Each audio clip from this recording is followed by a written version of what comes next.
Thank you.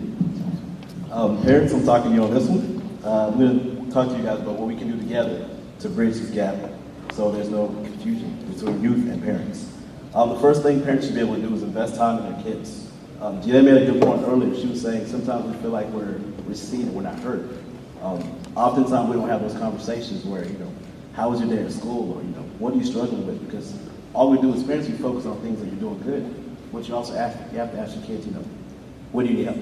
So I think that's something that we as parents, or you as parents, need to look into and help us.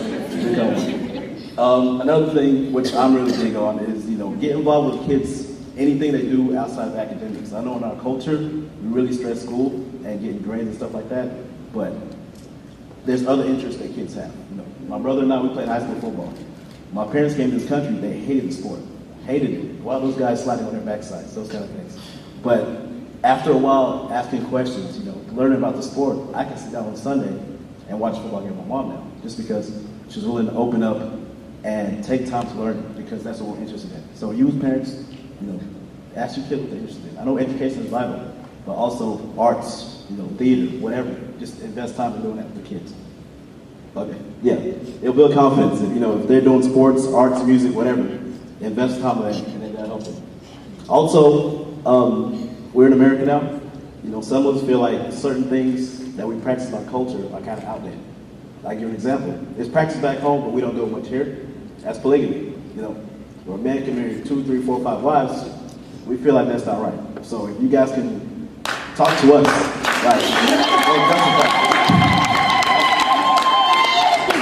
we don't agree with that. So if you guys can actually teach us the customs, tell us why, justify it to us, tell us why we have to do it. Another thing is also dowry, right?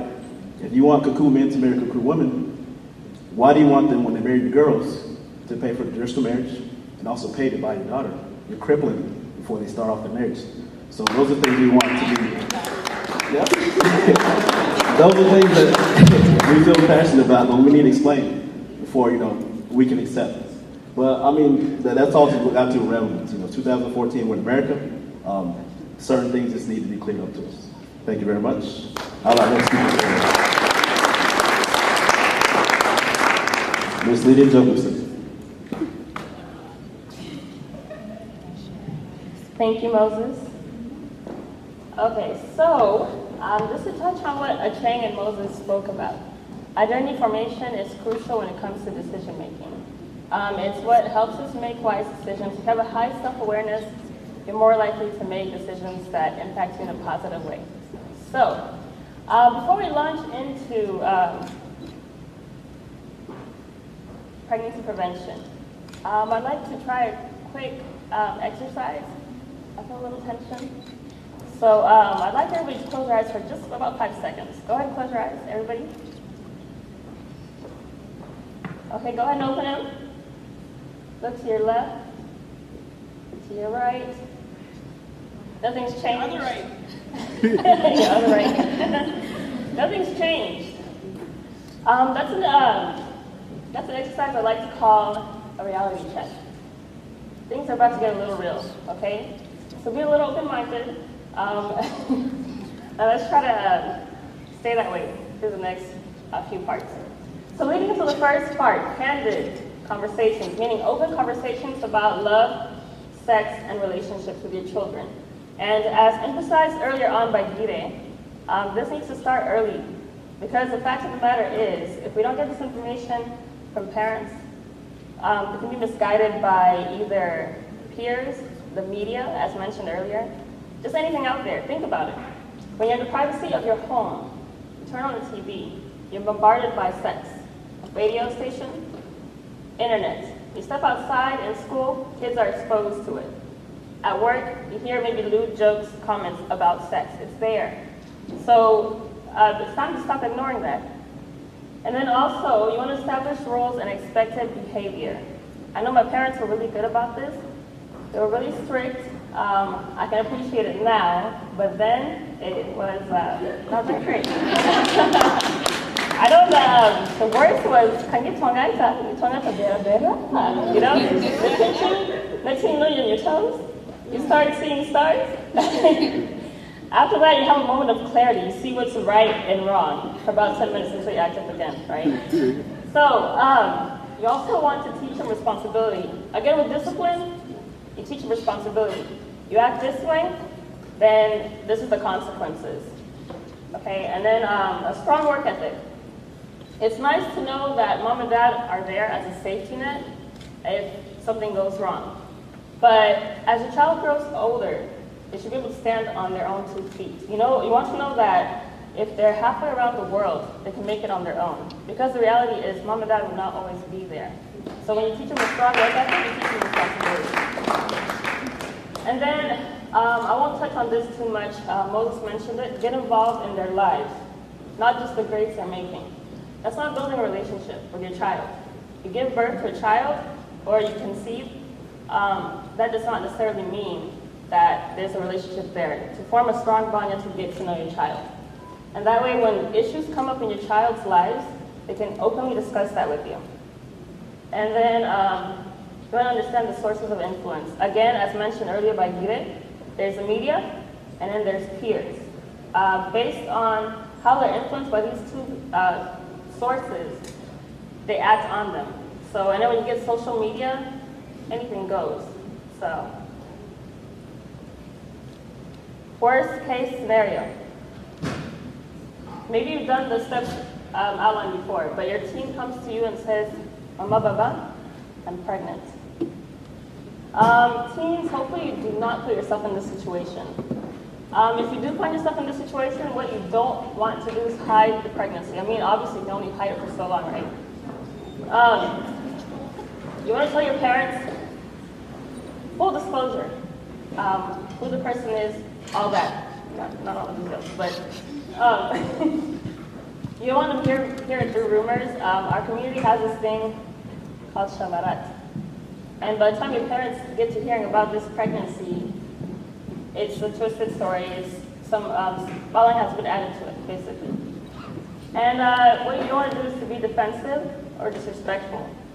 Teens, if you put yourself in this situation, you have no place to be disrespectful. You're coming to your parents to help you find a solution. Okay? And then you don't want to shut your parents out. Your parents, I guess your parents can agree with me on this one. You have your child's best interest at heart. So you know what you want for them, for their future. So teens shutting them out is not the best thing to do. Okay, so parents, you find yourself in this situation. Easier said than done, not to use harsh language, not to be angry. But the best thing to do is to leave the room, vent, and maybe come back and you can express your emotions better. Because you don't want to say something that you might regret. And then you don't want to pressure the teen into taking any specific course of action. It goes back to the consequences. Actions equals consequences, a specific set of consequences. They put themselves in that situation, so they have to work it out, but you can be there to guide them. And then you want to take time to consider available options. We have such resources as Planned Parenthood, OBGYNs almost on every corner, so that's something to look into. And finally, you don't want to throw the teen out. Studies show that the frontal lobe of the brain is not fully developed until the age of 25. So just think about that. If a teen is, say, 16, 9 more years till they're reasoning like an adult, you don't want to throw them out. That's not looking out for their best interests in terms of their future. Okay, so now what? Options. You're going to have to pardon my cuckoo, when it comes to the pronunciation. So, okay, adoption. Okay. That's not to say that adoption does not happen. Actually, I have a good example of that. My uncle back in Ajumani, his daughter is a teen mom. Instead of kicking her out of the house, what he did was he went ahead and he's raising the daughter as his own, his grandchild, yes. And the mom is back in school. He's paying for her school fees in a good school because he knows when she finishes that education, she can progress into university. And then she can raise her own daughter herself. So that's looking out for her best interest and his grandchild's best interest. Right? Abortion. meaning that's not even considered. If somebody does it, maybe they'll take maybe Winnie and then maybe it happens secretly. But that's not an option that people consider. Personally, I don't support it, but it is an option that exists in America. And parenting, the EA, meaning it's your load. It's your load, you put yourself in there, you have to bring yourself out. Now, that's not to say parents can't help guide after, this happens. But basically, it's, your consequences. So the benefits and risks of each option, that's for you to consider, because obviously that factor is influenced by finances and other things within the household. So that's for the parents to talk over with their teens. And as far as the differences between teen pregnancy in the West and back home goes, I'm going to go ahead and pass that over to James to discuss.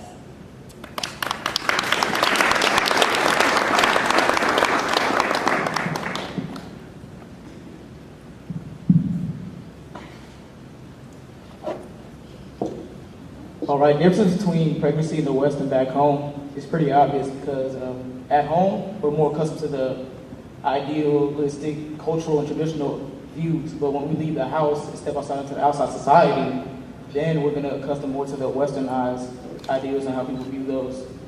And teen pregnancy is not a good thing in both our culture and Western culture, but it's more acceptable. It's more acceptable in the West because of the resources and job opportunities they have for the young parents if they do decide to take that step into adulthood. Studies show that boys are more willing to have casual sex because they're not the ones that are going to have to deal with 9 months of bearing the child.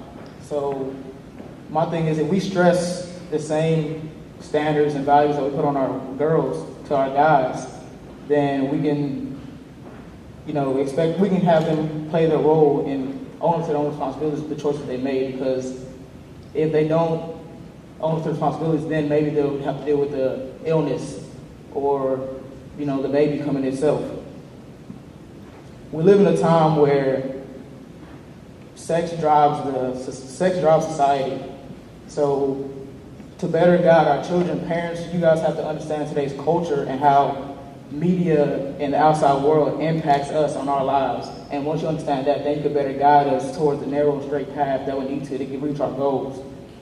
I recently spoke with an African guy who had a baby with an African American. And when he tried to tell his parents about it, he was nervous and he danced around the whole situation because he didn't want to be shunned or his parents to look down on him on the choices he made. So this guy, of course, with that in mind, he thought about abortion because they have that option here in America, but back home he would have, I don't want to say he would have been stuck with the baby, but that's the way the culture would have pushed him to take care of that situation. But in the long run, he did end up going through the pregnancy and having the baby because of the communication and the support system that his parents instilled in him and gave him throughout the whole process. The main point I want to drive home is healthy communication. Whether you're here in America or back home, you need to create a support system with your kids, because then you and the child can benefit from it. The child will learn how to be responsible, have good work ethic, and the parents will learn that they'll close that communication gap that we have right now.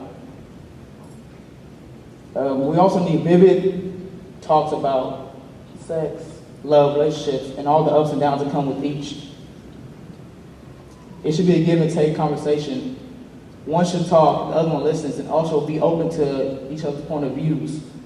This creates a channel of communication that will link you guys. It can happen through text, email, face-to-face, whatever the situation may be. But as long as we have that communication, then we can close that gap, and more conversations can happen about, sports or arts, anything like that. Sex would be, people talk about, we have to start young. That's the thing. Young enough to where they're not too young, but they're not too old to where they think they're smarter than you and they know what they're doing. If you start young, then you have to build that foundation, and it will be a good thing from then on.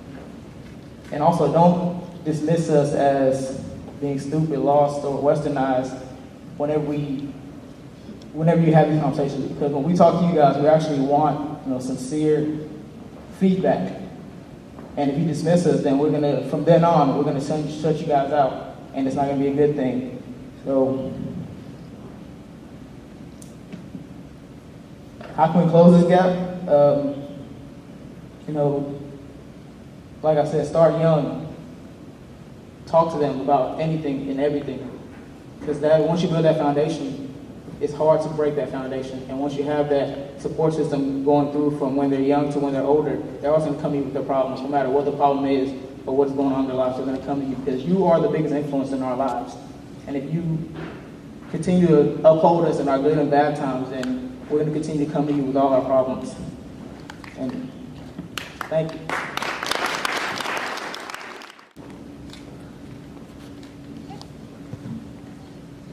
Thanks, James.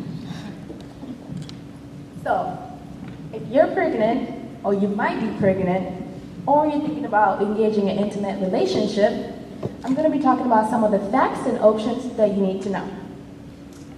What a lot of teenagers don't understand is that sexual activities comes with a huge responsibilities. So please choose wisely. The best way to stay safe is to practice abstinence, meaning do not engage in any sexual activities, or like Christian believes, wait until marriage. But we all know that not everybody believes in abstinence. We live in a world full of sex. It's on TV, magazine, movies, book, music. Teenagers' curiosity is rising, and a lot of teenagers are distancing themselves from the ideas of abstinence and waiting until marriage. So, if you're going to engage in an intimate relationship, it is important to know various items that can be used to ensure safe sex. Educate yourself in what abstinence is all about. Educate yourself in what safe sex is all about. And educate yourself in staying healthy during intimacy is all about. It is imperative that you take a necessary precaution to protect yourself and to stay healthy. So some of the cons of unprotected sex is STDs, which stands for sexual transmitted diseases, STIs, which stands for sexual transmitted infections. And these are all caused by infection that are passed from one person to another during sexual contact. Some of them are curable, some of them are not. If it's caused by virus like HIV, it is not curable. And if it's caused by bacteria like gonorrhea, it is curable.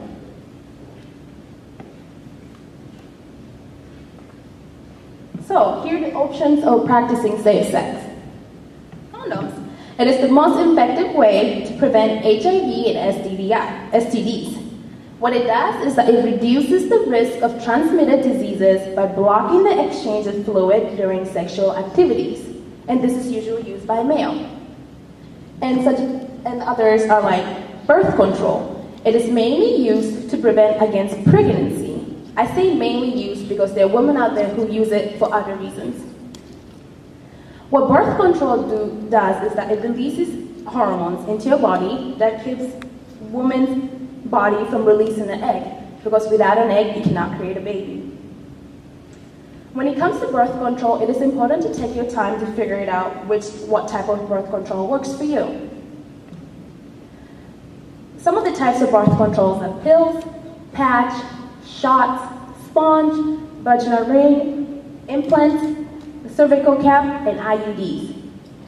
Birth control works different for different type of women, so it's really important to take your time to figure it out what works for you. Unlike condoms, birth control need prescriptions, meaning you gotta go see your doctor and the doctor has to provide it for you. But condoms, on the other hand, it is cheap and you can buy it anywhere. And most health clinics give it away, and even some schools even give it away. What a lot of teenagers don't understand is that birth control is not 100% prevention of pregnancy. There's a chance that you might get pregnant, even if you're on the pill or not. Pill only prevents against pregnancy, not STDs or STIs. But condoms, on the other hand, prevents against STDs, STIs, and pregnancy. Bottom line, it is important to get checked up before you engage in any sexual activities or any intimate relationship. The biggest question here is, can you afford a baby? Here a graph of average annual cost of raising a children from age 0 to 2. Delivery costs about $6,000 to $7,000. That's just giving it's a normal birth. And if it's a C-section, you're looking at about $10,000 to $12,000. And also it depends on the insurance you have. If you have good insurance coverage, maybe you don't have to pay that much. Baby supplies cost about $2,500 to $3,000. 1 year worth of baby formula is about $1,000. And on top of that, you gotta think about your baby health care, toys, and clothes. So, first year expenses you're looking at about $12,000. That is just first year of your baby's life. And the biggest variable here is childcare and health care. That's what costs the most out of everything. So from birth to age of 17, in total, you're looking at about $211,000 to raise a child. That's a lot of money. So here's some interesting statistics. Almost 50% of teenagers have never considered how pregnancy would affect their lives. This really shows that it's very important for parents to inform our kids about what responsibility it takes to have a children. 79% of teenagers who get pregnant are unmarried. This kind of makes me sad because I do believe that being in a relationship, the goal is to get married, right? About 820,000 teenagers became pregnant each year in the United States. That's a lot of babies, guys. The USA has twice the teenage pregnancy rate than Canada. I wonder what Canada is doing better than us, right? Black males aged of 15 to 19 who becomes fathers are twice more than the white counterparts.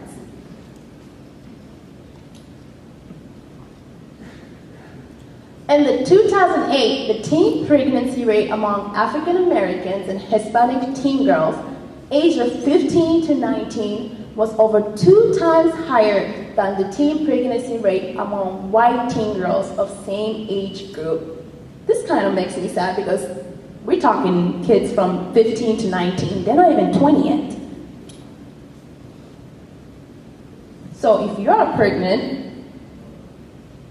there are people out there who could help you.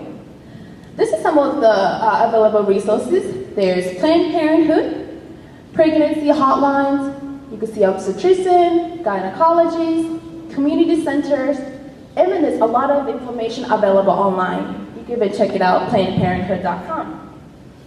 And Planned Parenthood is one of the popular ones in the United States. It is a non-profit organization providing reproductive health and maternal and child health service.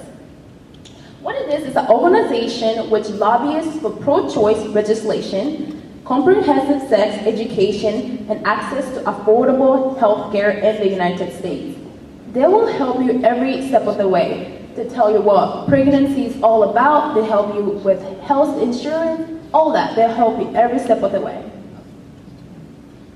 So, I hope this presentation opened up your mind on why teen pregnancy is not a joke. It is a big issue. Please, please, please talk to your kids. It is more effective hearing from you guys, the parents, than strangers like us. My parents are probably sitting out there thinking, maybe I'm ready to be a grandparent. Am I ready to be a mother? No. Do I have $12,000 to spend? No, I don't. And I know my expectation, and I know my parents' expectation, because we understand each other, and we have an open relationship with each other. Communication is the key to build a healthy relationship with your teens or parents.